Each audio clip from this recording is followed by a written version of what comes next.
Ben, j'ai eu un accident de voiture, moi, en 2001. Puis l'accident de voiture, ça m'a laissé une blessure qui m'a laissé des séquelles permanentes au cou. Et puis je suis tombée par hasard sur un article qui parlait du yoga du rire, une journée où j'étais particulièrement, j'avais mal, puis je me sentais vraiment misérable cette journée-là.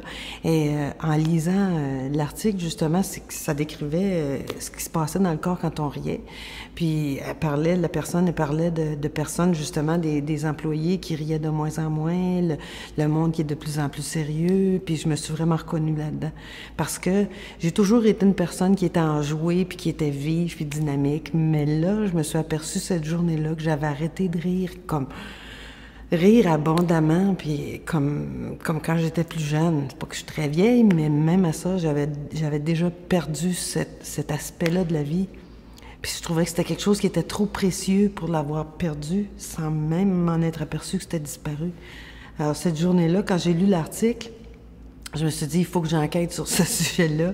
Qu'est-ce que c'est que ça peut être un exercice qui va venir stimuler mon rire? Moi, comment je peux faire ça?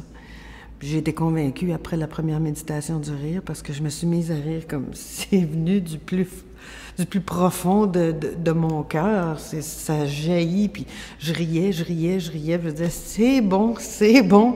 Ça faisait trop longtemps que ça m'était pas arrivé. C'est pour ça que ce que je fais, je trouve ça fantastique.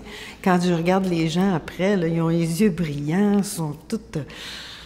Ah, ça a donc fait du bien. Peu importe que ce soit quelqu'un qui rit beaucoup ou pas beaucoup, peu importe l'âge, la réaction est la même pour tout le monde.